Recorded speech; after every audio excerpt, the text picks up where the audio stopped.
Standing before the towering majesty of the Great Pyramid or the dazzling mosaics of an ancient Roman villa, it's easy to credit emperors and pharaohs for these timeless wonders.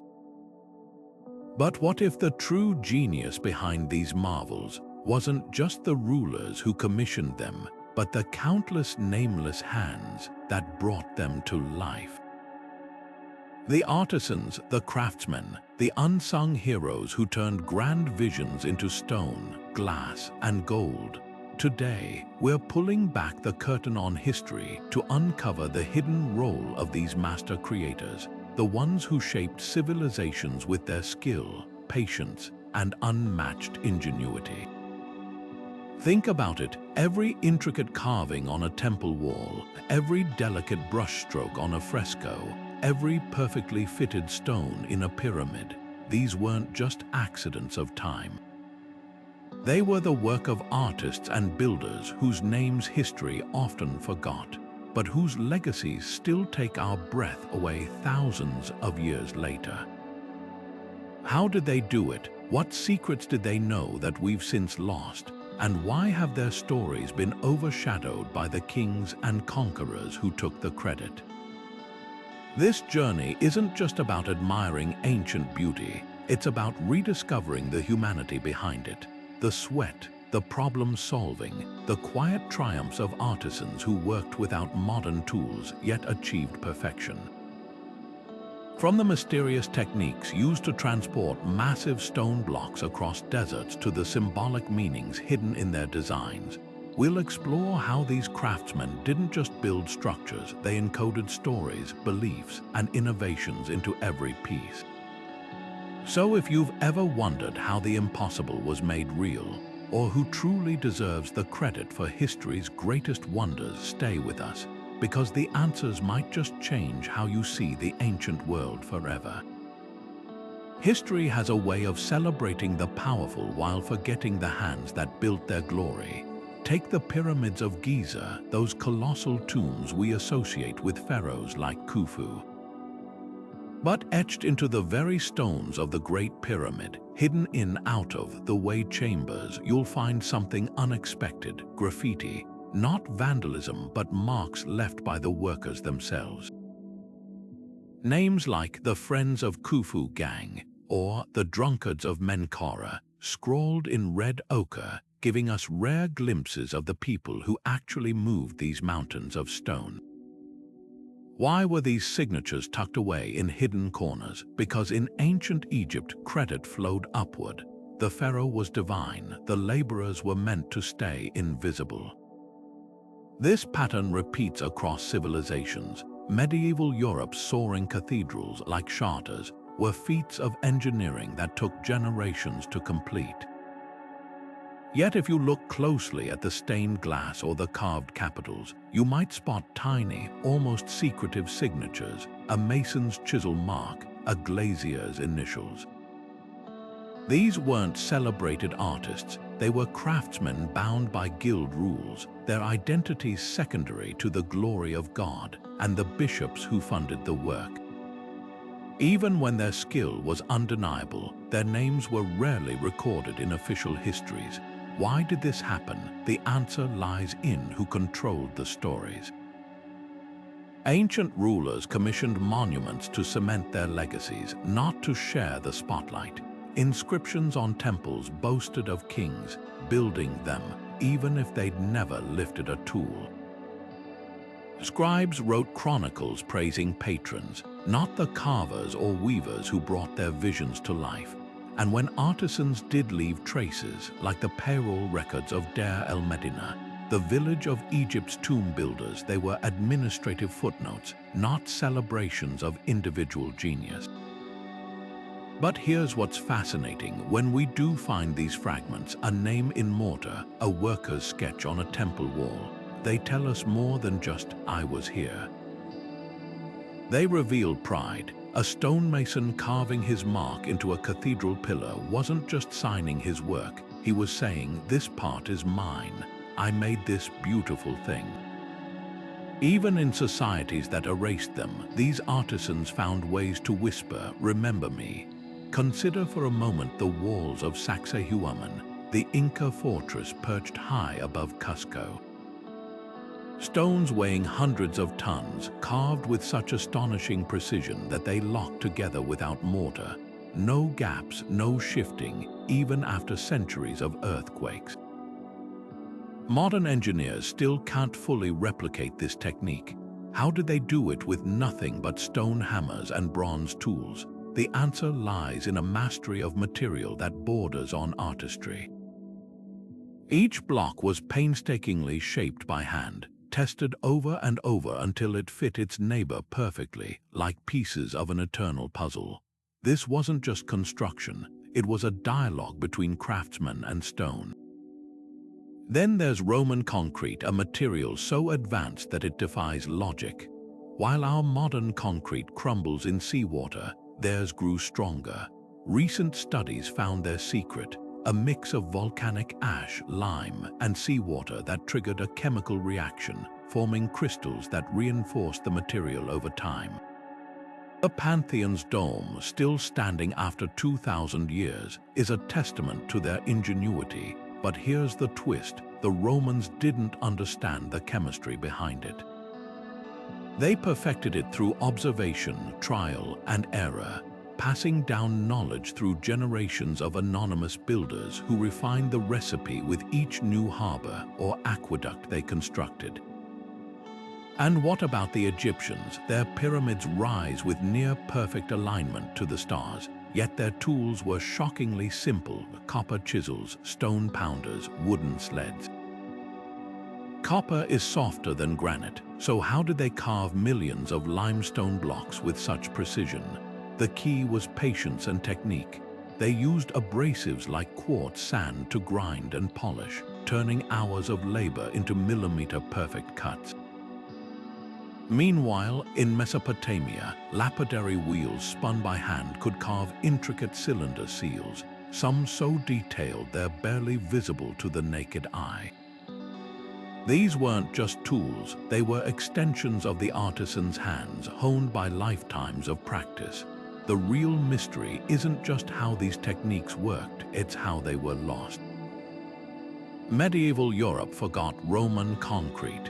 The Inca's stone-fitting secrets vanished with their empire. Even the Egyptians' methods faded, leaving later cultures to puzzle over their achievements. Perhaps that's the greatest lesson here. Innovation isn't just about tools or technology. It's about the minds that wielded them, the unnamed artisans who saw possibilities in stone and metal that we're still struggling to rediscover. Their legacy isn't just in the monuments they left behind, but in the enduring question: if they could do that with so little, what could we achieve if we truly listened to their whispers across time? Look closely at the weathered stones of a Mayan temple, and you'll notice something extraordinary. The staircases aren't just steps, they're calendars. Each riser corresponds to a day, the total count matching the solar year, while the temple's alignment captures the precise angle of the sun during equinoxes. This wasn't accidental. The artisans who built these structures were doing far more than stacking rocks. They were weaving time itself into architecture, turning stone into a sacred clock that connected Earth to the cosmos. This hidden language of symbols appears across cultures. In Khmer temples like Angkor Wat, every dancing figure carved into the walls is more than decoration. It's a mudra, a precise hand gesture encoding Buddhist teachings. A single curve of a finger could represent enlightenment, compassion, or protection, transforming silent stone into a visual sermon. Similarly, Gothic cathedrals hid alchemical symbols in plain sight, rose windows mimicking the philosopher's stone, labyrinth floor patterns mirroring spiritual journeys. Even the proportions of these buildings followed the golden ratio, a mathematical harmony believed to reflect divine perfection. But how did artisans embed such complex ideas without written blueprints? The answer lies in oral traditions and guild secrets. Master craftsmen passed down knowledge through apprenticeships, teaching not just technique but meaning. A medieval stonemason didn't just learn to carve, he memorized the symbolic weight of every shape, from the trefoil arches representing the Trinity to the hidden green men symbolizing rebirth. In India, temple builders used a system called Vastu Shastra, where every measurement, orientation, and ornament tied the structure to cosmic energies. Perhaps most astonishing is how these symbols transcended language. A pilgrim from France could walk into a Spanish cathedral and read the biblical stories in its sculptures, just as a trader from Persia could understand the celestial maps etched into a Chinese observatory. Artisans created a universal vocabulary: geometry as theology, numbers as prophecy, stone as scripture. So why hide these messages? Some were meant to be discovered only by the initiated, esoteric knowledge protected from the unworthy. Others served as silent teachers for the illiterate masses, making the divine accessible to those who couldn't read holy texts. But most powerfully, these symbols transformed functional spaces into living narratives. A pyramid wasn't just a tomb, it was a star map guiding a pharaoh's soul. A cathedral wasn't just a church, it was a ladder to heaven, one carved saint at a time. Today, as lasers scan these ancient sites, revealing hidden patterns and lost alignments, we're finally deciphering the full depth of this silent language. And in doing so, we're not just solving historical puzzles, we're reclaiming the voices of artisans who spoke not with words, but with chisel and compass, leaving behind messages that still resonate across centuries. Behind every ancient masterpiece lies a story of human toil, but not all labor was created equal. The 8,000 life-sized warriors buried with China's first emperor, Qin Shi Huang, stand as a testament to both artistic brilliance and unimaginable suffering. Excavations reveal mass graves, nearby bones showing signs of malnutrition, trauma, even severed limbs. These weren't skilled artisans, but convicts and conscripts, forced to sculpt an army in sweltering workshops under the whip. The clay itself holds clues: fingerprints pressed too deep, rushed repairs, mismatched styles, evidence of desperate workers racing against exhaustion or punishment. Yet across continents and centuries, another model flourished. In the shadow of Chartres Cathedral, medieval stonemasons gathered in lodges, their guild rules etched onto parchment. Master craftsmen trained apprentices for years, ensuring techniques survived generations. Contracts from the time show something revolutionary: wages negotiated, safety standards enforced, even pensions for injured workers.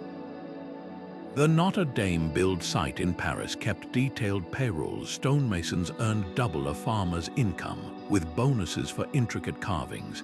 Guilds became so powerful they could strike. In 1345, Cologne's carpenters walked off the job until their demands for better pay were met. What created such stark contrasts? The answer lies in who held the knowledge. Qin's workshops operated on terror-replaceable laborers following rigid imperial designs.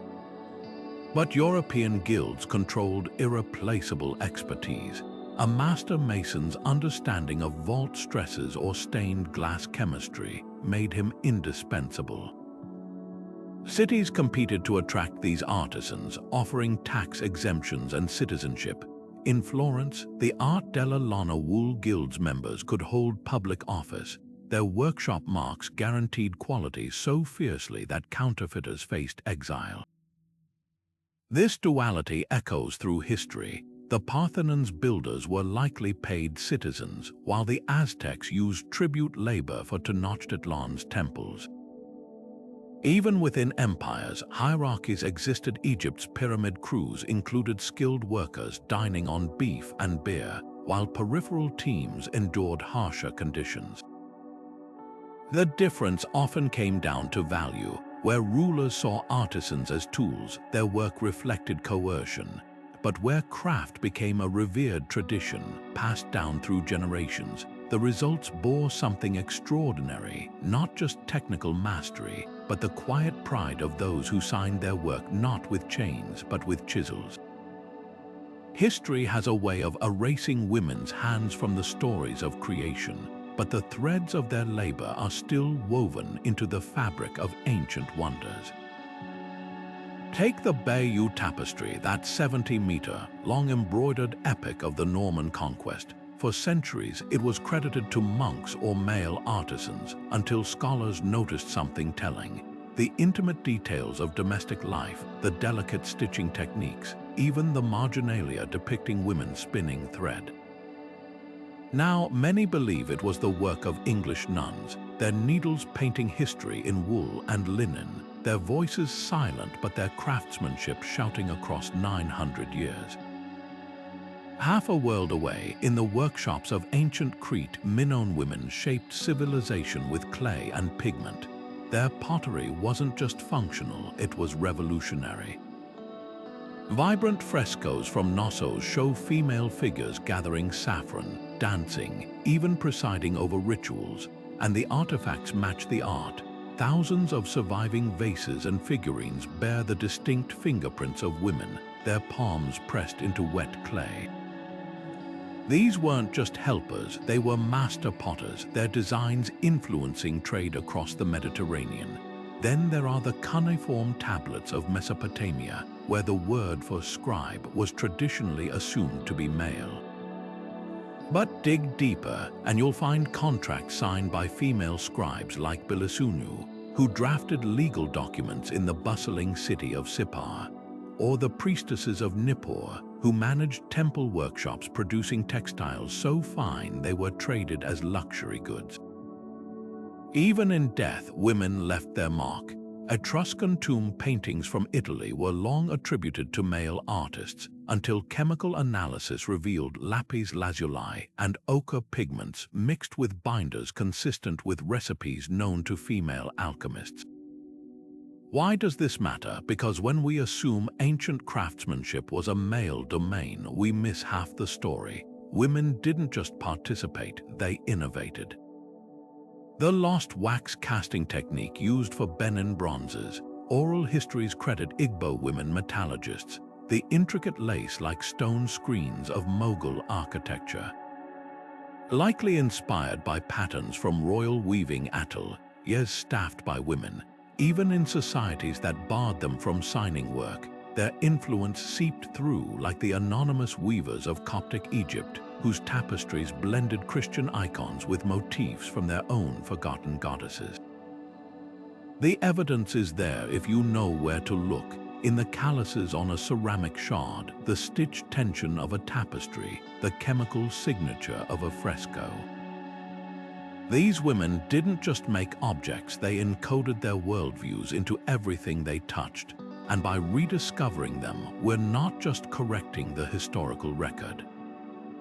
We're reclaiming a lineage of creativity that refused to be silenced.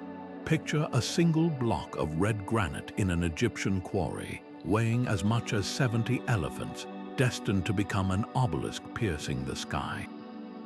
How did artisans move such monsters without trucks or cranes? The answer lies in ingenuity on an epic scale. Workers would carve trenches around the stone, then use wooden sledges greased with oil, pulled by teams of hundreds along specially prepared causeways. But the real magic happened on the Nile. They'd load these colossi onto barges during the annual flood, when the river swelled to carry impossible weights. One surviving engineering sketch from Deir el-Bahri even shows a barge with a central cutout, designed to cradle an obelisk like a mother cradling a child, proof that these weren't just brute force operations, but feats of precision logistics. Meanwhile, halfway across the world, Chinese jade carvers faced a different challenge. Jade is tougher than steel, yet they shaped it into ethereal pendants and ritual discs using nothing but silk ropes, bamboo drills, and abrasive sand. A single-by disc could take a lifetime to polish, the artisan grinding it against stone slabs in a meditative rhythm. The Silk Road didn't just trade finished jade, It transported the know-how, with techniques passing from cotton's miners to Liangzhu's sculptors, each adding their own innovations. The Byzantine Empire's glittering mosaics tell another tale of material alchemy. Their gold tesserae weren't just gilded, they were sandwiches of glass encasing gold leaf thinner than a dragonfly's wing. Craftsmen in Constantinople sourced cobalt from Persia for blue glass, while mercury from Spanish mines helped gild the backgrounds of Ravenna's churches. These weren't random luxuries, every material carried meaning. Lapis lazuli, hauled from Afghanistan's remote valleys to adorn Mesopotamian statues, was considered the stone of gods because its celestial blue couldn't be replicated. And then there's the mystery of Bronze Age tin. From the workshops of Mycenae to the ritual vessels of Shang China, bronze required this rare metal, but tin deposits were scattered like breadcrumbs across the globe. Archaeologists tracing lead isotopes found Cornish tin in Mediterranean swords, proving that 3,000 years ago, miners in England were supplying smiths in Greece. The scale of this trade boggles the mind. To make one large Shang dynasty cauldron required over 2 tons of ore hauled across mountains and deserts. What unites these stories isn't just the materials, but the invisible highways of knowledge that moved with them. A Sumerian sculptor knew which lapis veins produced the deepest blue. A Minoan metalsmith could tell Cypriot copper from Anatolian by its smell when heated. These weren't just supply chains, they were conversations spanning continents, with artisans as the translators, turning raw earth into meaning. And when we hold a jade amulet or gaze at a golden mosaic today, we're not just seeing an object, we're witnessing the final note of a symphony that began in quarries, mines, and riverbanks, played by thousands of forgotten hands. Long before slide rules or laser levels, ancient artisans turned the world itself into their measuring tool. Take the Great Pyramids' near-perfect square base. How did they achieve such precision with no modern instruments? The answer lies in something as simple as a length of rope. Egyptian surveyors used knotted cords to create perfect right angles, stretching them in a 3-4-5 ratio to form what we now call Pythagorean triangles. These same techniques appear in the Indus Valley, where cities like Mohenjo-Daro show streets intersecting at perfect 90-degree angles, their brickwork aligned to celestial events using nothing but shadow poles and water-filled trenches. Water, in fact, was one of history's most versatile levels. Roman engineers would dig narrow channels around construction sites, filling them with water to establish perfectly flat plains, a method still visible in the flawless foundations of the Colosseum. Meanwhile, halfway across the world, the Maya used similar principles to calibrate their observatories. At Chichen Itza, the serpent shadow slithering down El Castillo's steps during equinoxes wasn't luck. It was the result of architects counting footsteps to measure angles, then adjusting each terrace's slope by fractions of a degree until the celestial math clicked into place. But perhaps the most breathtaking examples emerge from Islamic architecture, where artisans hid complex mathematics in plain sight. The swirling patterns of Granada's Alhambra aren't just decorative, they're visual equations.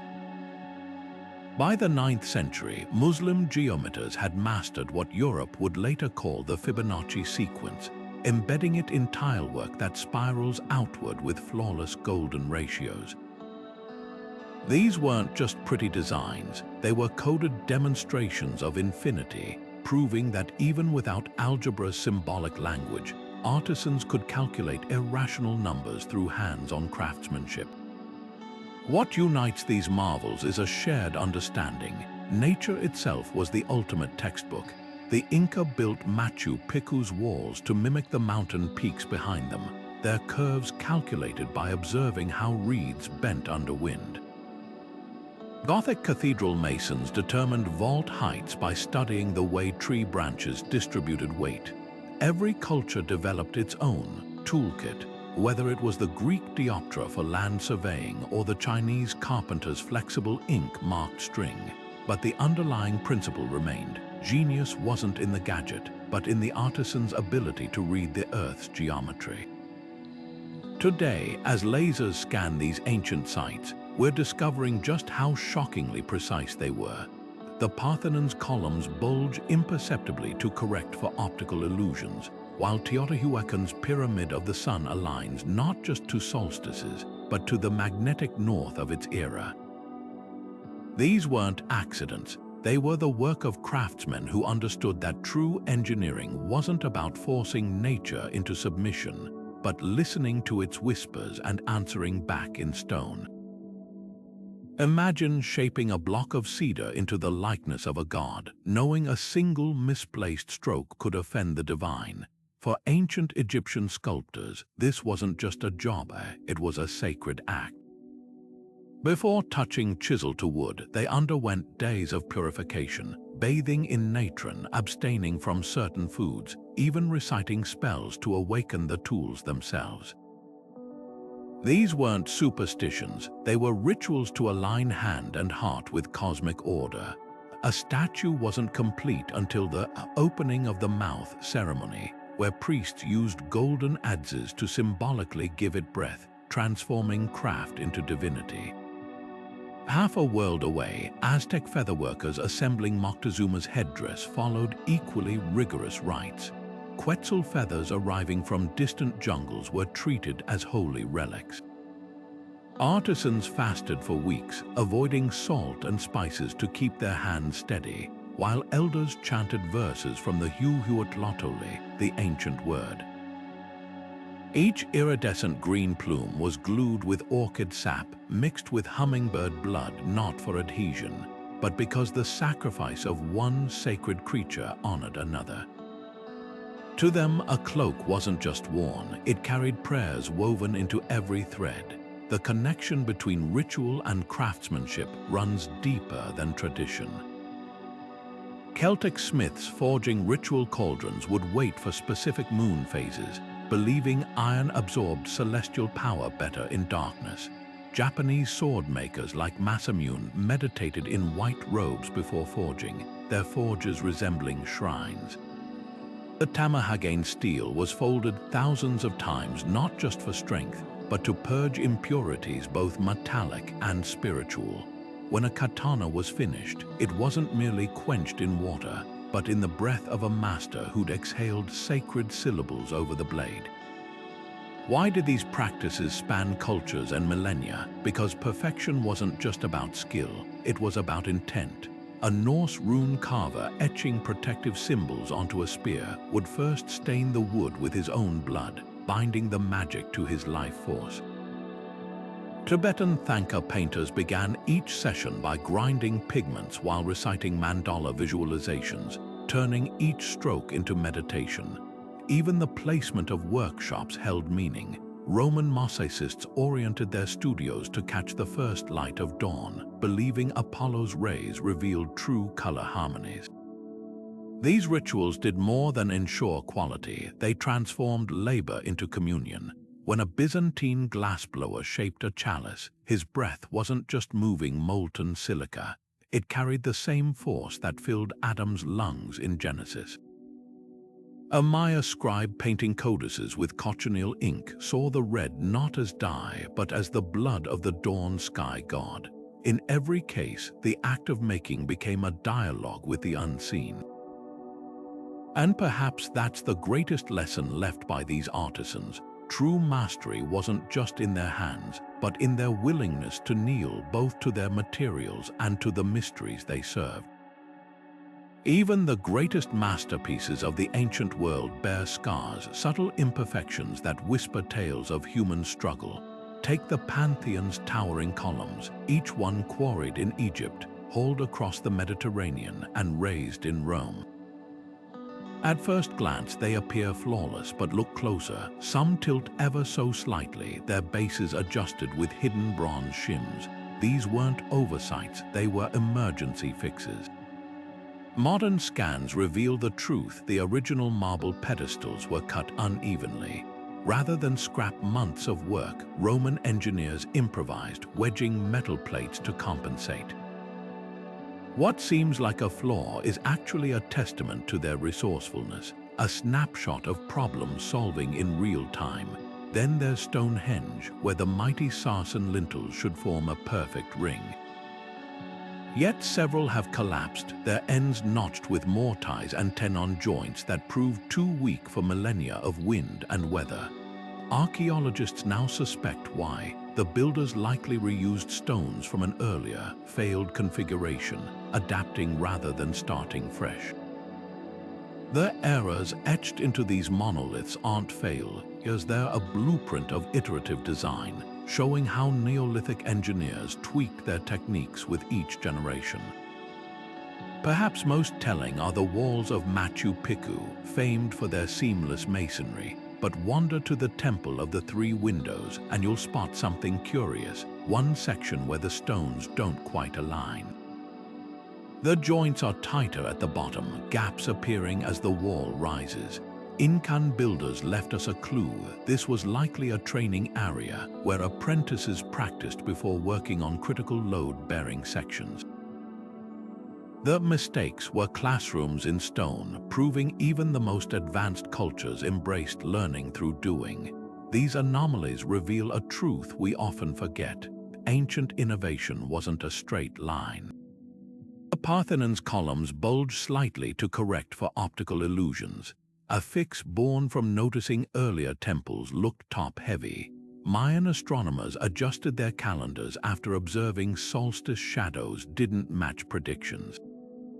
Every flaw is really a fingerprint of persistence, showing how artisans turned setbacks into stepping stones. So the next time you marvel at an ancient wonder, look for the wobbles, the patches, the asymmetries. Because hidden in those so-called mistakes are the most human stories of all, the ones where brilliance didn't mean perfection, but the courage to keep trying.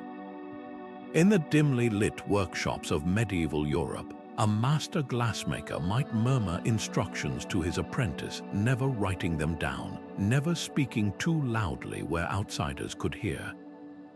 This wasn't paranoia, it was survival. For centuries, guilds like the Compagnons Passants in France or the Worshipful Company of Masons in England operated as living vaults of secret knowledge.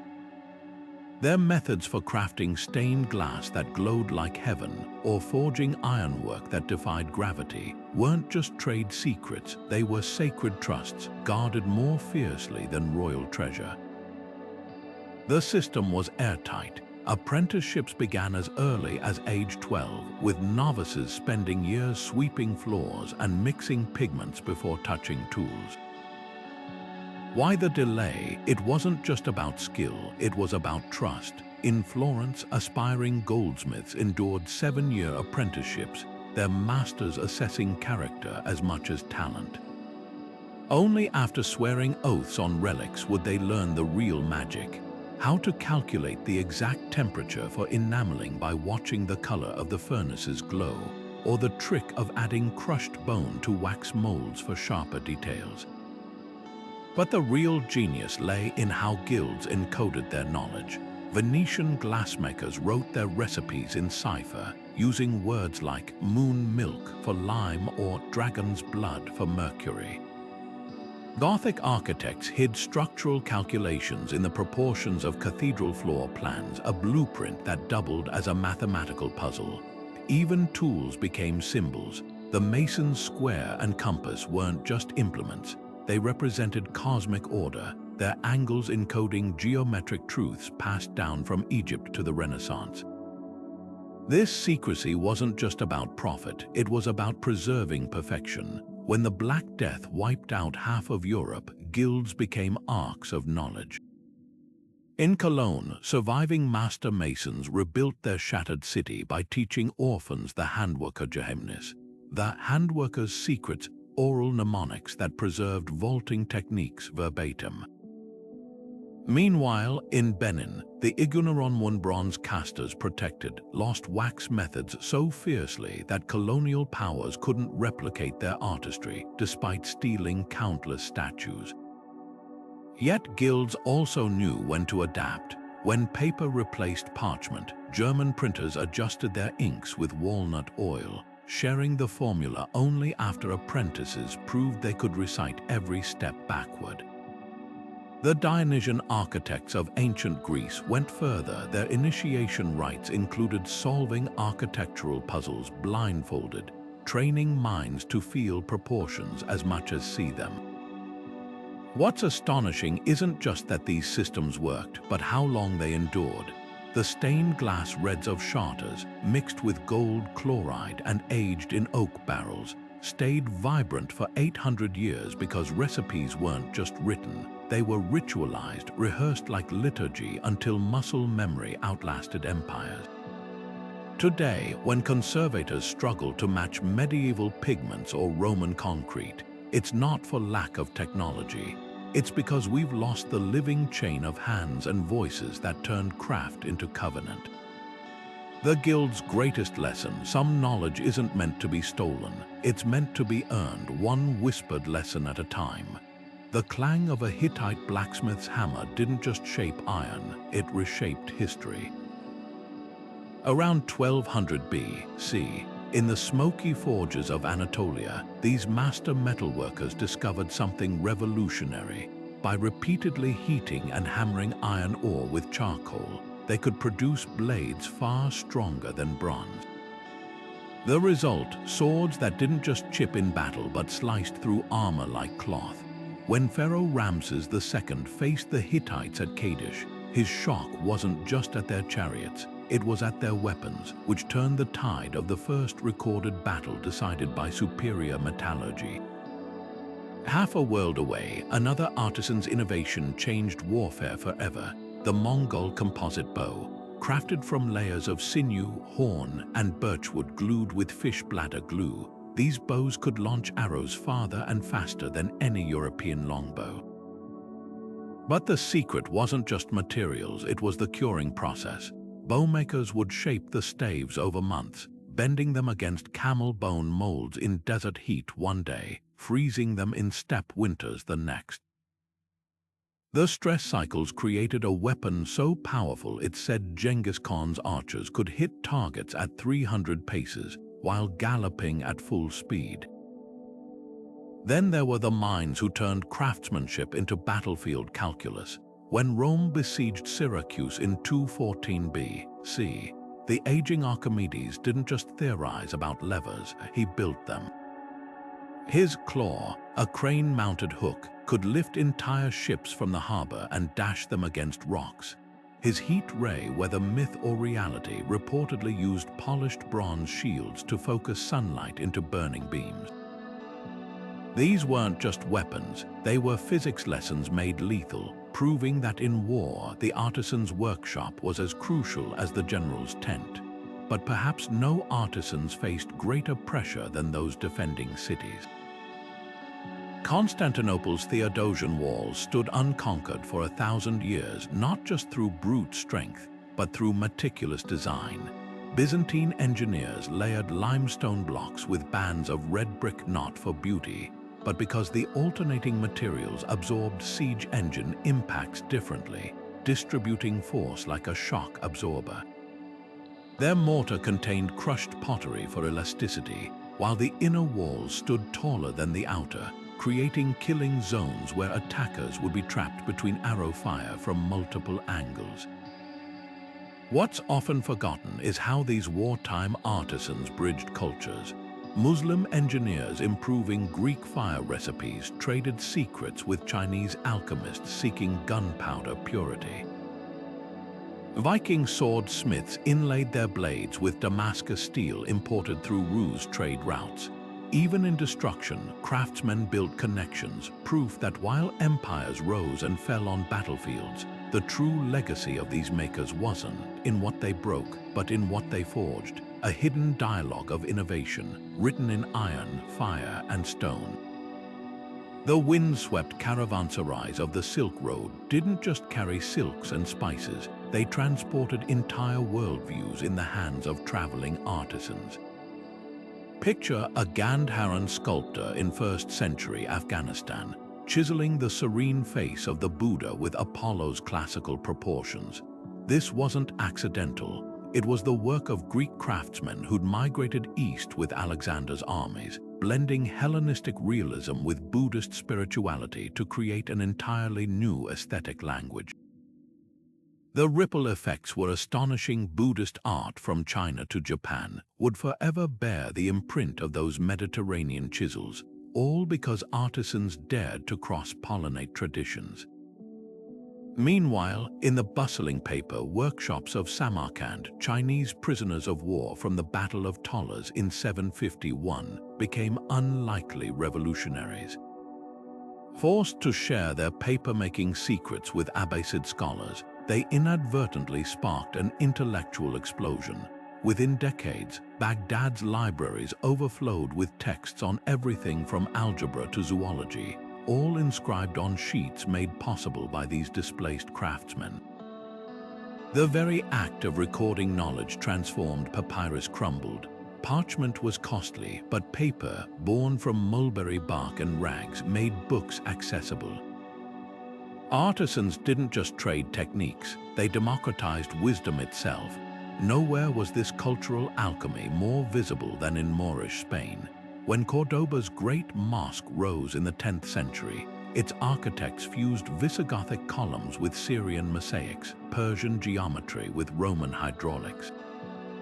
The famed horseshoe arches weren't purely Islamic. They echoed the curves of Iberian churches, adapted by artisans who'd worked on both. Even the mosque's Qibla wall, facing Mecca, was secretly aligned using astronomical calculations borrowed from Jewish astronomers in Toledo. This wasn't just borrowing, it was a conversation in stone where every element whispered of distant lands and collaborative genius. The maritime Silk Road tells a parallel story.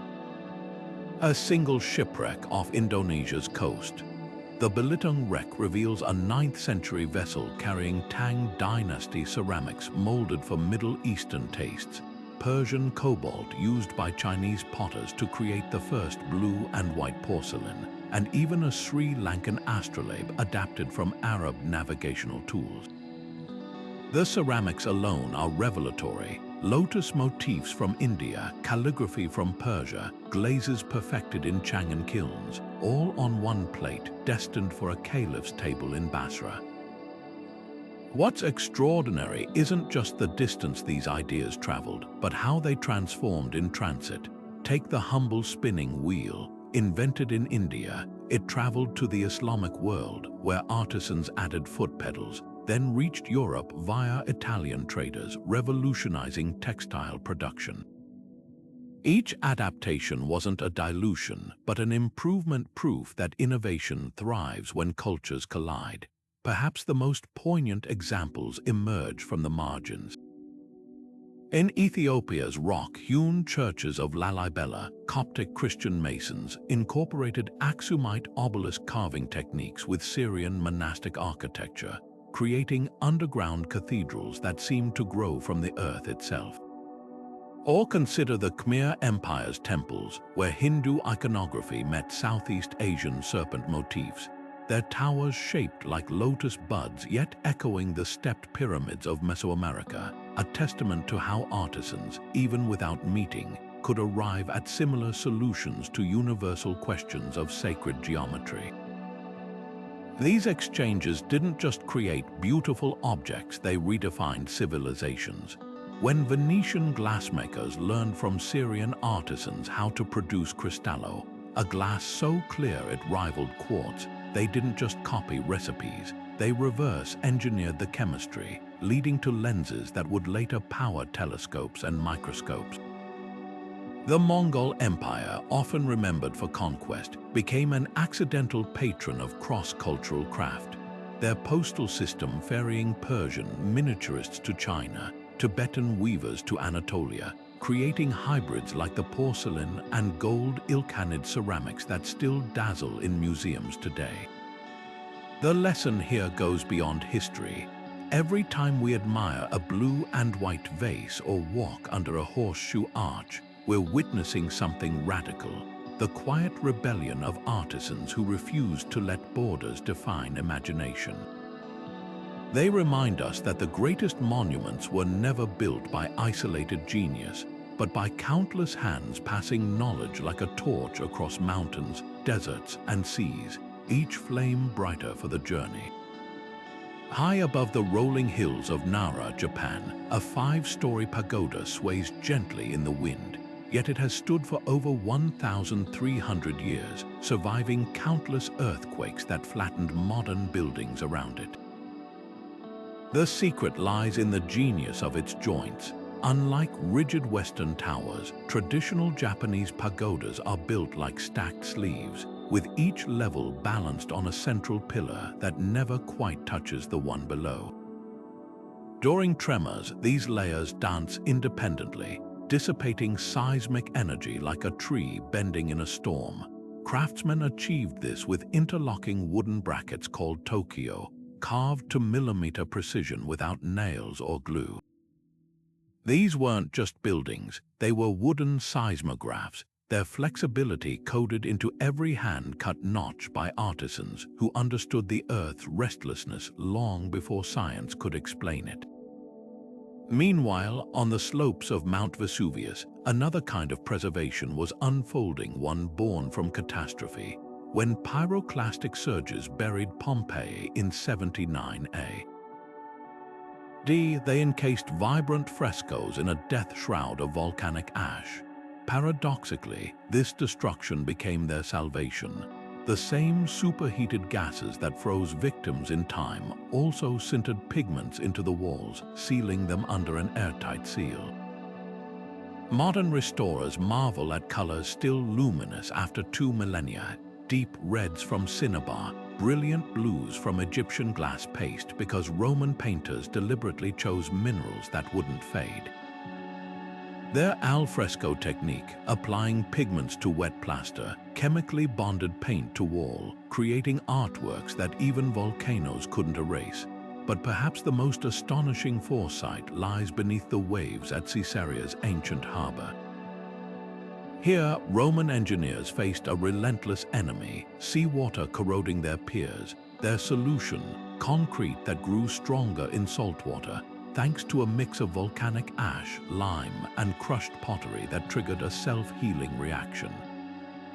Microscopic analysis reveals crystals forming over centuries, filling cracks like living tissue. While modern concrete crumbles in decades, these 2,000-year-old slabs endure, not by resisting nature, but by collaborating with it.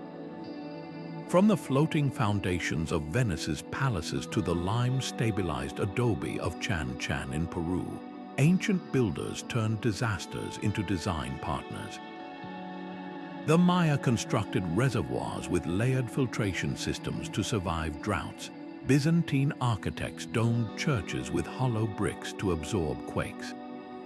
These weren't just techniques, they were philosophies, born from watching civilizations rise and fall. The true masterpiece wasn't the object itself, but the wisdom woven into its making, the understanding that to outlast time, you must first listen to its warnings. Beneath the golden sands of Egypt, buried in the ruins of a 4,000-year-old workshop, archaeologists uncovered something extraordinary, a ceramic bowl still caked with a vibrant green powder. This was no ordinary pigment. It was Egyptian frit, one of the first synthetic colors ever created. To produce this dazzling hue, artisans heated a precise mixture of copper, silica, and natron to over 1,000 degrees Fahrenheit, transforming raw minerals into a glass-like substance they could grind into paint. The result, a green so luminous it still catches the light today, adorning tomb walls where it was meant to symbolize rebirth and the lush fields of the afterlife. Halfway across the world, another color defied time, Maya blue. More than just a pigment, this turquoise shade was sacred, reserved for ceremonial objects and murals depicting gods. Its secret lay in a unique bond between indigo dye and palagorskite clay. a molecular marriage achieved through a ritualistic process involving copal incense and moonlight exposure. Modern scientists have tried for decades to replicate its fade-resistant brilliance, but something is always missing, perhaps the prayers whispered by Mayan artisans as they worked, turning chemistry into ceremony. Then there's Tyrian purple, the color of emperors. Harvesting it was a feat of endurance. Thousands of Mediterranean sea snails had to be crushed to yield a single gram of dye. Their glands fermented in vats of urine to unlock the prized hue. The stench of the workshops was legendary. Roman writers claimed you could smell a purple dyer's village miles away. Yet the result was worth the ordeal, a color so rich it seemed to shift from crimson to deep violet in different lights, becoming a status symbol so coveted that sumptuary laws reserved it for royalty. What's astonishing isn't just that these colors survived centuries, but how they reveal ancient artisans as master alchemists. Chinese lacquer workers of the Han Dynasty weren't just applying red pigment, they were engineering a material. By layering tree sap with cinnabar, they created a finish that hardened into a waterproof, insect-resistant shell, its molecular structure more stable than modern plastics. And in Renaissance Venice, glassmakers achieved an impossible red by suspending gold nanoparticles in molten glass, a technique so precise that even today's nanotechnology struggles to match its consistency. Why do some of these hues still elude us? Partly because recipes weren't just formulas, they were rituals. Byzantine mosaicists preparing gold tesserae would recite psalms as they hammered gold leaf thin enough to see through, believing the vibrations of sacred words affected the metal's structure. Tibetan Thangka painters mixed pigments with yak milk and barley beer, ingredients modern conservators can't source without altering the chemistry. Even the grinders mattered. Aztec blue was crushed in stone mortars lined with amaranth resin, adding a binding agent modern labs overlook. The true magic of these colors lies in their duality. They're both art and science, devotion and experiment. When we stand before a Ming Dynasty vase or a Byzantine icon, we're not just seeing beauty, we're witnessing the moment some anonymous artisan first pulled a glowing crucible from a furnace, holding a color the world had never seen before. And perhaps that's why replication fails, because we're trying to copy the product without understanding the process. The way these craftsmen didn't just make colors, but listened to them, learning their secrets one imperfect batch at a time. At the base of Chichen Itza's El Castillo pyramid, a single handclap doesn't just echo, it transforms. The sound bounces off the steep limestone steps, morphing into an uncanny chirp that mirrors the cry of the sacred Quetzal bird. This wasn't an accident of architecture. It was acoustic engineering perfected by Mayan builders who understood that stone could sing. They calculated every angle, every tread, so that the pyramid wouldn't just reach for the heavens, it would speak with them, turning human sounds into avian omens during rituals. Step inside Newgrange, a 5,000-year-old Neolithic tomb in Ireland, and you'll discover another ancient sonic marvel. The narrow passage, lined with precisely placed megaliths, acts as a natural sound funnel. Whisper a word at the entrance, and the curved stones amplify it into a resonant hum at the inner chamber, an effect that would have made the dead seem to speak during solstice ceremonies. Even more astonishing, the tomb's roof box, designed to flood the chamber with winter sunlight, also creates a standing wave of sound at dawn, blending light and noise into a multisensory experience that modern acousticians struggle to replicate. Greek theaters took this further, turning hillsides into natural amplifiers. The semicircular design of Epidaurus, with its limestone seats arranged in perfect concentric rows, doesn't just carry sound, it purifies it. A coin dropped on the stage can be heard clearly in the back row, 60 meters away, because the architects sculpted the stone to filter out wind noise while enhancing human voices.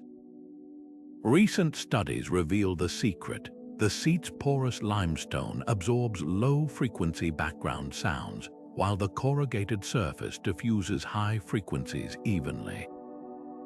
No microphones needed, just geometry and geology in harmony. But perhaps the most haunting acoustic feats lie in Gothic cathedrals. Chartres' labyrinthine corridors weren't just spiritual metaphors, they were sonic tuning devices. When monks chanted in the nave, the vaulted ceilings precisely arched to mathematical ratios created a phenomenon called resonance tuning. Certain notes would linger for up to 8 seconds, wrapping worshippers in a cascade of overlapping harmonies that felt divinely orchestrated.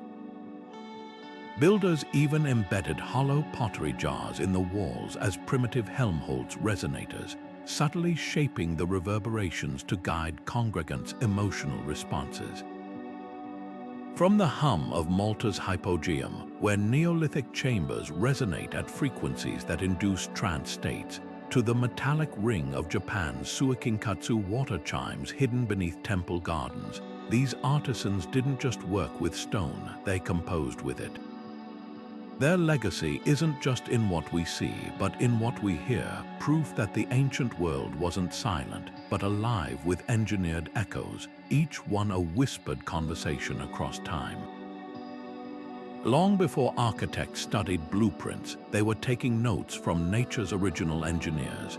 Take the humble beaver. These furry hydrologists have been shaping landscapes for millions of years, building dams so precise they regulate water flow better than human-made systems. When Roman engineers needed to design aqueducts that could maintain steady pressure across mountainous terrain, they didn't just rely on math. They observed how beaver lodges used staggered branches and mud to create natural flow control. The result, structures like the Pont du Gard, where gradient calculations mirrored the gentle slopes of beaver-built channels, proving that sometimes the best teacher wears a coat of waterproof fur. Then there's the termite, an insect barely the size of a grain of rice, yet capable of constructing skyscrapers relative to its scale. The towering mounds of African macrotom's colonies aren't just dirt piles, they're climate-controlled marvels. Internal chimneys draw hot air upward while cool air seeps through porous outer walls, maintaining a constant temperature despite scorching desert heat. This natural ventilation so impressed architects in Zimbabwe that they modeled the Eastgate Center in Harare on the same principles. The building uses 90% less energy than conventional structures, all because its designers humbly asked, what would a termite do? But perhaps the most surprising collaborators were coral reefs.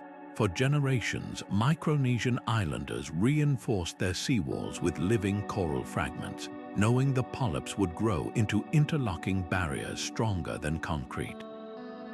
These weren't just walls, they were living partnerships, with human builders timing constructions to lunar cycles when coral spawning was most active. Modern marine biologists have since confirmed the wisdom. Coral-reinforced structures absorb wave energy 40% more effectively than rigid breakwaters, bending without breaking like the reefs that inspired them. Even spiders lent their genius. The silk of a Darwin's bark spider, tensile enough to span rivers, inspired medieval bridge builders in Peru to mix human hair and plant fibers into their ropes for extra strength. Meanwhile, the hexagonal efficiency of honeycombs found its way into everything from Roman military fort layouts to the vaulted ceilings of Gothic cathedrals, proof that geometry doesn't belong to humans alone. What's extraordinary isn't just that ancient artisans copied nature, it's how they collaborated with it. Viking shipbuilders treated oak trees as co-designers, selecting timbers based on how wind and tide had already shaped their growth. Japanese joiners mirrored the branching patterns of forests in their wooden brackets, letting gravity and grain work together. These weren't crude imitations, they were conversations across species where human innovation began with a simple question: how has this already been solved? Today, as we race to invent new solutions to climate challenges, these ancient partnerships offer a quiet revelation. The answers aren't just in labs or algorithms, they're in the nests outside our windows, the webs glistening with morning dew, the reefs rising patiently against the tide. Because long before we coined the term biomimicry, the world's first engineers were already here, whispering their blueprints in the language of bark, silt, and shell. Beneath the gold-leafed grandeur of Tutankhamun's burial mask lies a whisper of rebellion, a nearly invisible scratch on the back, where an artisan subtly altered the pharaoh's features to make his chin slightly weaker, his lips less regal. This wasn't carelessness, it was coded defiance. Across centuries and continents, craftsmen who couldn't openly challenge authority found ingenious ways to smuggle dissent into their work, turning masterpieces into silent protest. Take the Viking runestones of Sweden, erected to honor kings but often hiding deeper secrets. One stone in Uppland bears an inscription praising a chieftain, but carved upside down in the lower corner, a worker etched a single bind rune, a cryptic symbol meaning tyrant. Only those who knew to look would spot it, a quiet act of resistance preserved in stone. Similarly, medieval stonemasons tasked with carving solemn saints for cathedrals would sometimes sneak in gargoyles with the faces of disliked bishops or nobles, their grotesque expressions forever mocking the powerful from high above. Colonial-era quilters in America stitched their own hidden language. What looked like traditional geometric patterns often contained subtle distortions. A deliberate error in a star block might signal a safe house on the Underground Railroad, while a quilt hung upside down could warn of nearby slave patrols. These weren't just textiles, they were maps and messages crafted by hands that refused to be silenced. Even in the rigid court workshops of China's Forbidden City, porcelain painters found ways to rebel. A Ming Dynasty vase might depict obedient cranes bowing to the emperor, but turn it just so, and shadows in the glaze form the silhouette of a rat, a folk symbol for corruption. Japanese woodblock printers under the Tokugawa shogunate faced censorship, so they disguised satirical scenes as harmless landscapes. A mountain peak might resemble a scowling official's profile, or river reeds could spell out protest slogans when viewed at an angle.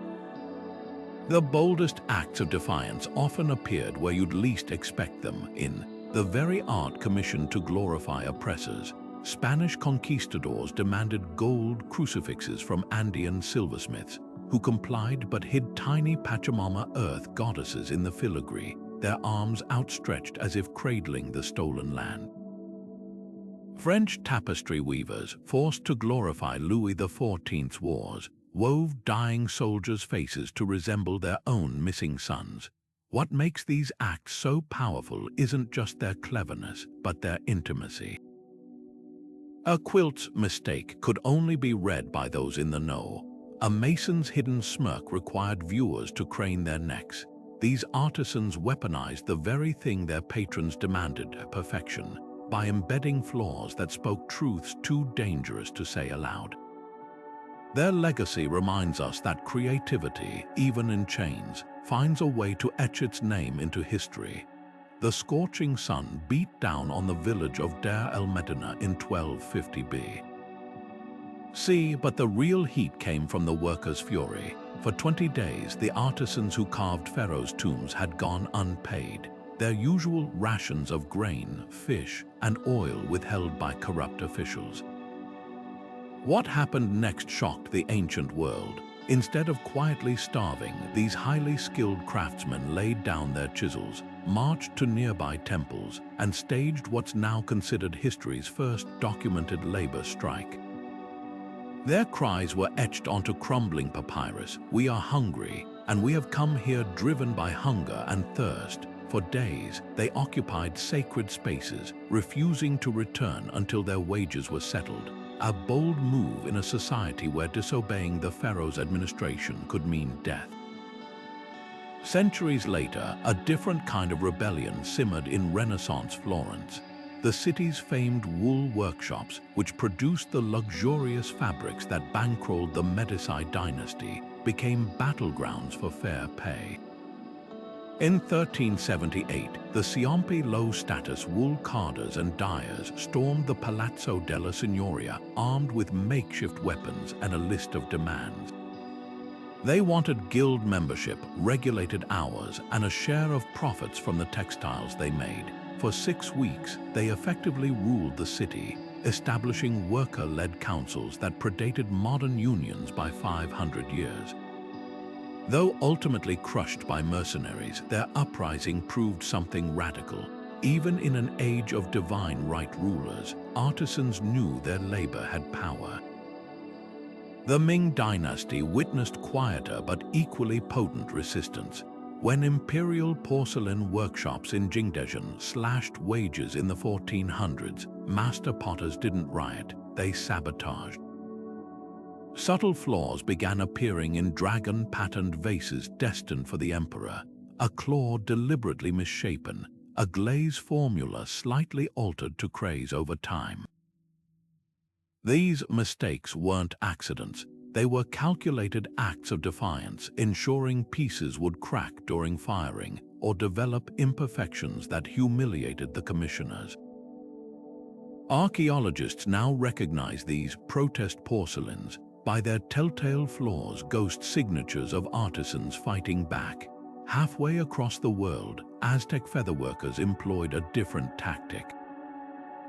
Required to supply tribute cloaks for Moctezuma's court, they began weaving hidden symbols into their designs: a scorpion amid quetzal feathers, a warrior's severed foot tucked into floral patterns. To the untrained eye, these were mere decorations, but to fellow artisans, they signaled resistance against oppressive quotas, their delicate rebellion fluttering on the backs of nobles who never noticed. What united these scattered acts of defiance wasn't just anger. It was a dawning awareness of collective strength. Medieval European masons traveling between cathedrals developed secret handshakes to identify brethren deserving fair wages. Ottoman shipbuilders in the arsenal of Constantinople could slow production to a crawl by misplacing critical tools. Even in the rigid caste system of India's Mughal Empire, miniature painters organized subtle work stoppages, leaving emperors waiting months for commissioned portraits until conditions improved. The most striking thread across these rebellions, they rarely sought to overthrow systems, just to make them acknowledge the hands that built them. A payroll tablet from Deir el-Medina eventually recorded the strikers' victory, double rations and a promise of timely payment. The Florentine Ciompi's legacy lived on in guild reforms that limited workdays to 12 hours, and those flawed Ming vases, they inspired an audit of workshop conditions, proving that even the smallest acts of defiance could chip away at injustice.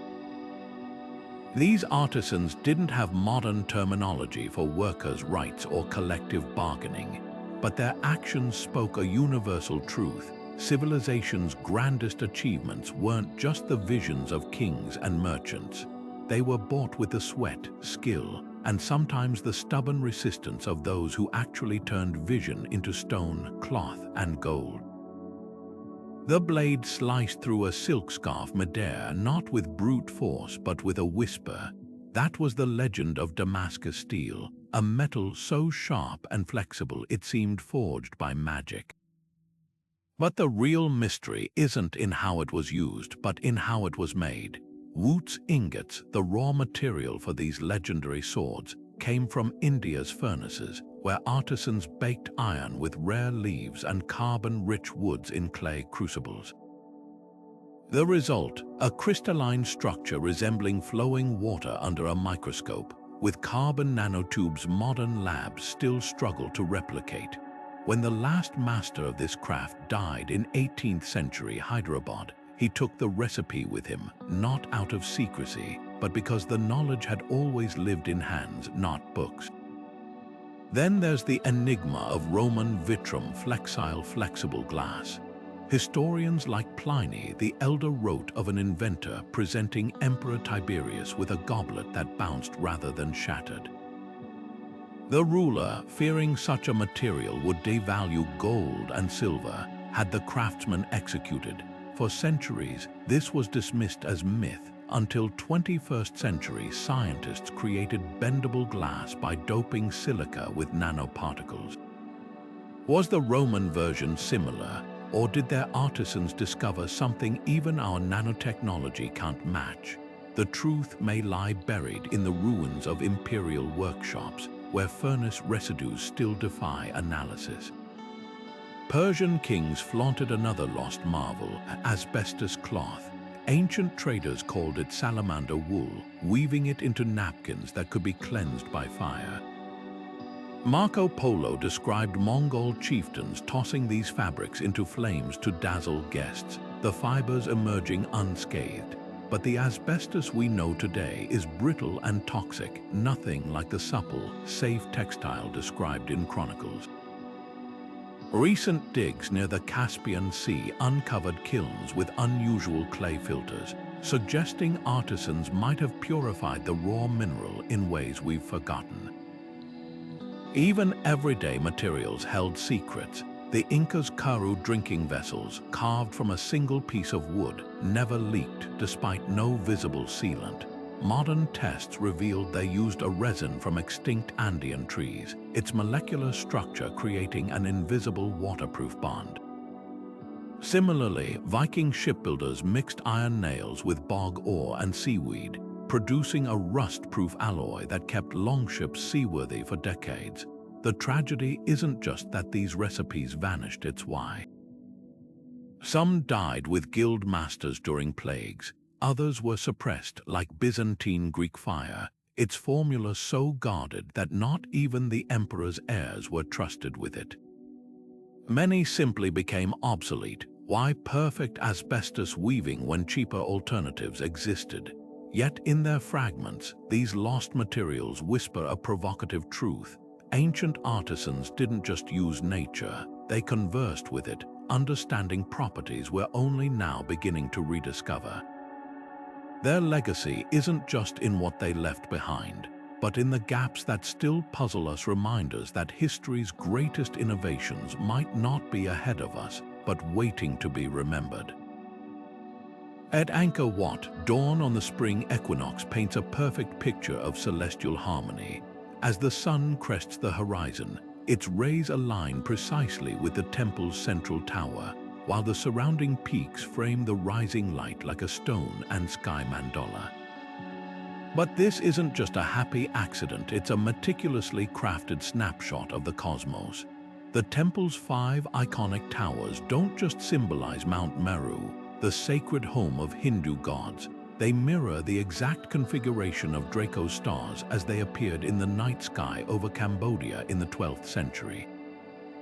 The architects didn't merely build a shrine, they froze a constellation in stone, turning mortar and sandstone into a celestial time capsule. Teotihuacan's builders took this concept even further.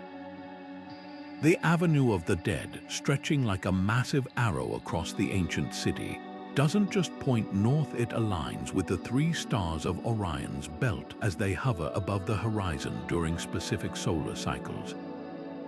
But here's the twist, the pyramids along this road don't correspond to random stars. The Pyramid of the Sun marks the position of Sirius, while the Pyramid of the Moon mirrors Aldebaran, creating a scaled-down map of the heavens on Earth. Walking this path wasn't just a physical journey, it was a symbolic voyage through the cosmos, with every step calculated to mirror celestial movements. How did artisans achieve such precision without telescopes or satellites? The Maya left us clues in their Dresden Codex, a bark paper book filled with astronomical tables so accurate they could predict Venus's movements within minutes, centuries in advance. Their tools were deceptively simple: crossed sticks for sighting angles, water-filled trenches as reflective observatories, and the human eye trained through generations of meticulous sky watching. At Chichen Itza, the staircases of El Castillo double as a solar calendar, 91 steps on each side, totaling 364, with the platform at the top representing the 365th day. During equinoxes, shadows transform the pyramid into a slithering serpent, a celestial spectacle engineered to the minute. Ancient Egypt's Karnak temple complex reveals another layer of this cosmic conversation. Its hypostyle hall, a forest of towering columns, isn't just an architectural marvel, it's a permanent solstice marker. On the shortest day of the year, sunlight pierces the hall at a precise angle, illuminating hidden reliefs of the sun god Amun-Ra only during this sacred window. Meanwhile, Newgrange in Ireland takes this idea underground. Its Neolithic passage tomb, older than the pyramids, captures the winter solstice sunrise through a roof box so exact that even modern reconstructions struggle to replicate its alignment without laser tools.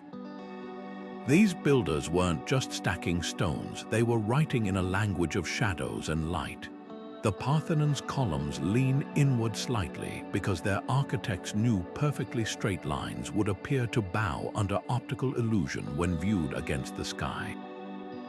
Borobudur in Indonesia spirals upward with terraces representing Buddhist cosmology, each statue positioned to catch specific lunar phases. Even the humble sundial on a medieval cathedral often held deeper meaning. The gnomon's shadow might trace secret geometric patterns known only to initiated masons during certain feast days. What's truly humbling is realizing these weren't abstract designs. When a Navajo sand painter created a ritual artwork aligned with the 4 cardinal directions, or a Polynesian navigator carved star charts into bamboo, they weren't just observing the cosmos, they were weaving themselves into its fabric. These artisans understood something we've largely forgotten. That architecture isn't just about shelter, but about situating human lives within the grand, turning wheel of the universe.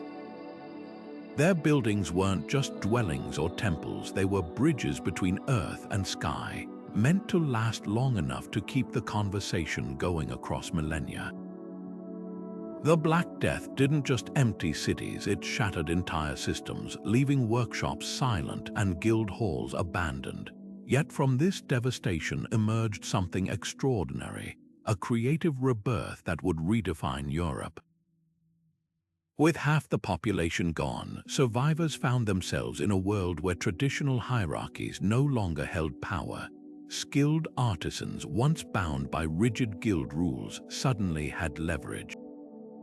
Goldsmiths who once crafted delicate reliquaries now turned their hands to monumental sculptures, their metalworking precision translating into marble masterpieces. Painters like Giotto, no longer confined to repetitive religious commissions, began experimenting with perspective and emotion, laying the groundwork for the Renaissance. The plague hadn't just killed it, had cleared space for reinvention. Half a world away, a similar story unfolded in the wake of Central Asia's plagues. When Timur's empire collapsed under the weight of disease, displaced artisans from Samarkand to Herat carried their techniques to new patrons. Persian miniature painters blended with Indian colorists, while Turkish calligraphers collaborated with Chinese papermakers in the courts of the Mughals. The result, an explosion of art that gave us the Taj Mahal's ethereal inlay work and the vivid botanical realism of Jahangir's albums. These weren't just pretty objects, they were acts of cultural triage, preserving knowledge that might have vanished with the dead. Even the materials told a story of adaptation. With traditional pigments like lapis lazuli scarce due to broken trade routes, Renaissance artists improvised, grinding discarded stained glass for blues or using charred bones for blacks. In Japan, after smallpox ravaged Kyoto, lacquer masters developed new techniques to mimic lost Chinese imports, creating the radiant maki e-gold sprinkling that became a national trademark. Crisis didn't stifle creativity, it forced it to evolve. The lesson from these dark ages is startlingly clear. When survival is at stake, innovation isn't a luxury, it's oxygen. The artisans who thrived weren't the ones clinging to old ways, but those who treated disaster as a blank page. Their resilience whispers to us across centuries. The end of one world is often the rough draft of another.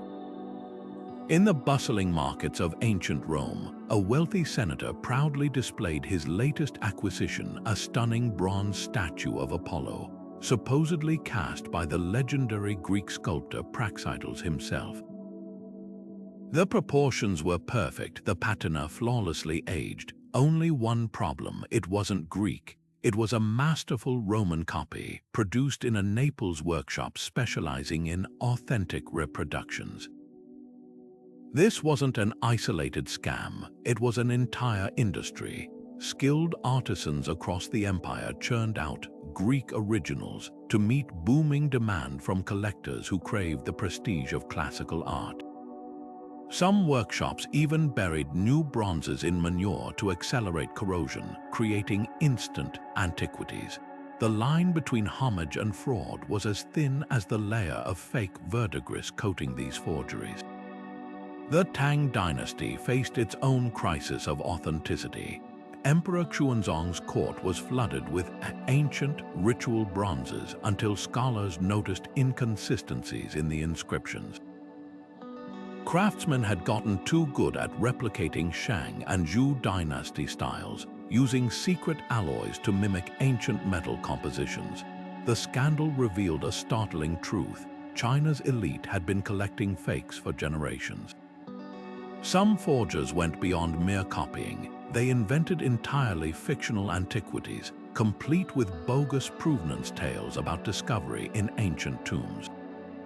The most audacious even buried their creations, waiting for accidental digs to lend credibility.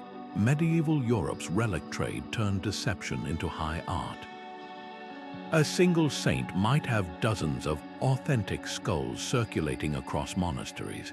Enterprising artisans in Constantinople mass-produced holy nails from the true cross, aging them with vinegar and smoke. Venetian glassblowers crafted emerald reliquaries from cheap glass, while scribes forged ancient-looking documents to prove a scrap of cloth came from the Virgin Mary's robe. The Vatican eventually employed relic inspectors, experts in spotting telltale signs of fraud, like vellum that hadn't aged naturally or pigments that glowed suspiciously under candlelight. What's fascinating isn't just that these fakes existed, but how they mirrored their era's obsessions. Roman copies reveal how deeply Greek culture was idealized. Tang forgeries expose scholarly fixation on ritual correctness. Medieval relic scams reflect a world desperate for tangible connections to the divine. The artisans behind these deceptions weren't just cheats, they were psychologists, exploiting the human longing to possess the past. And sometimes their fakes became treasures in their own right, like Renaissance sculptor Bastianini's medieval busts, now displayed in museums not as frauds, but as brilliant homages to lost styles. The greatest irony: many genuine antiquities survived only because they were copied. Roman replicas preserved Greek masterpieces lost to time. Ming Dynasty scholars meticulously forged Song paintings so accurately that they're now studied as the closest records of vanished originals. In chasing authenticity, these forgers accidentally became archivists, their deceptions keeping traditions alive long after the real things crumbled to dust. Buried beneath Mediterranean waves for 2,000 years, the Antikythera mechanisms corroded gears still whisper secrets of a lost industrial revolution. When divers first pulled this intricate bronze device from a shipwreck in 1901, Archaeologists assumed it couldn't possibly be ancient. Its precision-cut gear teeth and differential mechanisms resembled 18th century clockwork, not Hellenistic craftsmanship. Yet here was proof that Greek artisans could calculate celestial motions with machinery worthy of a Renaissance workshop, centuries before the Dark Ages supposedly reset human progress. Hero of Alexandria's steam-powered eolipile pushes this revelation further. While most textbooks treat his first-century invention as a curious toy, surviving diagrams reveal startling sophistication. A working turbine that converted heat into rotational force, complete with boiler safety valves and bearing systems. Nearby workshops in Roman Egypt mass-produced glassware using standardized molds, while Han Dynasty armories in China employed assembly lines where workers passed crossbow components down rows like a conveyor belt. These weren't isolated marvels, they were glimpses of a parallel path where mechanization might have bloomed centuries sooner if not for historical accidents. The real debate isn't whether ancient automation existed, it's why it didn't transform societies. Unlike Victorian factories that harnessed machines to multiply productivity, Roman elites saw labor-saving devices as novelties rather than necessities. When Emperor Vespasian rejected a crane inventor's labor-saving device with the famous line, "You must let me feed my poor," he revealed a cultural blind spot. In slave-based economies, innovation often mattered less than social control. Yet in scattered pockets, proto-industrial thinking took root. The Barbagal water mills in southern France operated like an ancient factory complex, 16 wheels grinding grain with hydropower on an almost industrial scale. Chinese iron smelters of the Song dynasty used piston bellows and coal coke to achieve temperatures matching 18th century British blast furnaces. These weren't just clever gadgets, they were systems thinking made tangible. What stopped the momentum? Partly materials. Without cheap steel, precision suffered. Partly energy. Water wheels lacked coal's portability, but mostly it was mindset. When Rome fell, Byzantine engineers hoarded knowledge like state secrets, while medieval Europe rebuilt simpler tools from scratch. The Antikythera mechanism's genius didn't vanish because people forgot how to cut gears. They stopped believing such complexity was worth pursuing. The lesson hidden in these ancient workshops isn't about lost technology. It's about how culture shapes innovation, why some societies nurture progress while others, even with all the right pieces, never quite fit them together. These fragmented blueprints remind us that industrialization wasn't inevitable, it was a choice, one the ancients glimpsed but didn't fully embrace. Their unfinished revolution challenges our assumptions. Perhaps the machine age didn't dawn in Manchester's mills, but in the scattered sparks of workshops 2 millennia earlier, waiting for the right winds to fan them into flame. High in the Peruvian Andes, villagers gather each year to rebuild the Swachock bridge, a swaying grass fiber span first woven by their ancestors centuries before the Inca. Their hands twist iku grass into ropes using techniques unchanged since pre-Columbian times, singing work songs passed down through generations. This isn't a reenactment, it's a living thread connecting past to present, one of the few places on Earth where ancient engineering still breathes. Across oceans, in the cluttered workshop of a Cairo backstreet, a Coptic weaver named Wissa threads his loom with the same intricate patterns found in 4th century burial shrouds. The linen he uses is spun from flax grown in the Nile Delta, just as it was when pharaohs ruled. His shuttle dances between threads, recreating geometric designs that once adorned Coptic saints, a craft that nearly vanished until surviving families revived it from museum fragments. Japan's kintsugi masters embody another kind of resilience. Where others see broken pottery, they see opportunity, mending cracks with lacquer mixed with gold, following rituals developed during the Muromachi period. The philosophy is as vital as the technique. Flaws aren't hidden but celebrated, transforming accidents into artistry. In Kyoto, workshops now teach this 15th century practice to tech workers seeking mindfulness, proving ancient crafts can adapt to modern hungers. But the survival of these traditions hinges on more than nostalgia. In Osaka, Zapotec weavers digitize their ancestral patterns for global e-commerce, while Bhutanese papermakers market traditional day show parchment to luxury brands. The challenge isn't just preserving methods, it's making them viable. When Andean bridge builders teach engineers how their grass cables outperform steel in high-altitude winds, or when Egyptian weavers prove their linen lasts decades longer than factory textiles, they're not just keeping history alive, they're proving its relevance. The true test lies in transmission.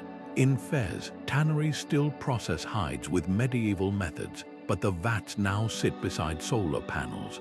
Venetian glassblowers stream their work online, finding apprentices in distant continents. These artisans aren't relics, they're innovators grafting ancient wisdom onto new roots.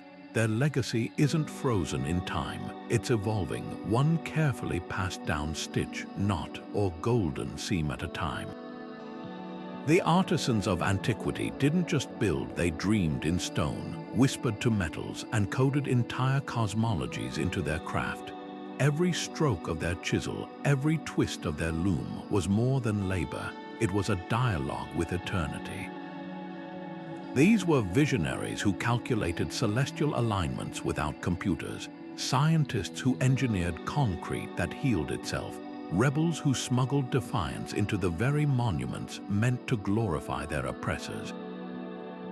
When we stand before the Great Pyramid or trace the curves of a Tang Dynasty vase, we're not just seeing objects, we're meeting minds. Consider the anonymous glassblower who first suspended gold in molten silica, creating a red so luminous it seemed to capture fire itself. Or the Inca stonemason who fit multi-ton blocks so precisely that not a blade of grass could slip between them.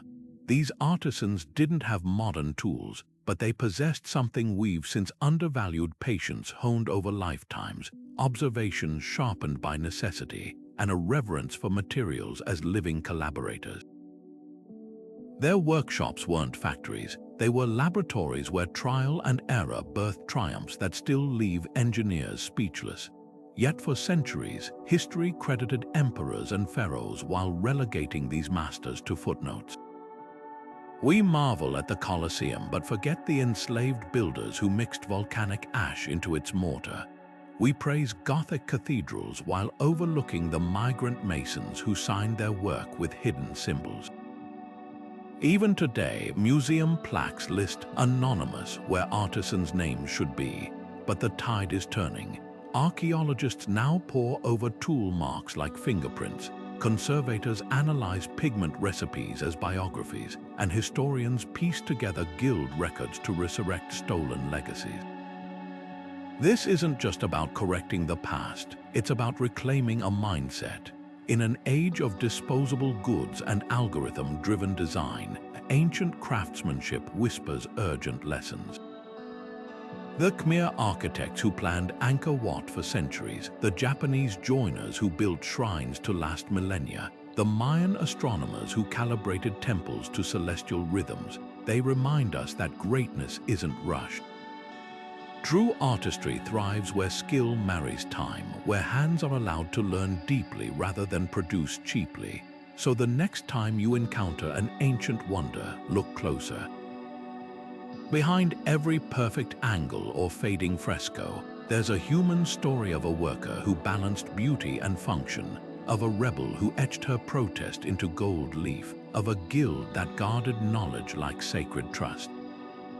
These artisans didn't just shape history, they left us a challenge to honor craftsmanship not as a relic but as a living torch. Now we pass it to you. Which of these unsung geniuses speaks to you across the ages? Is it the bronze casters of Benin, the stained glass virtuosos of Chartres, or the anonymous concrete mixers of Rome?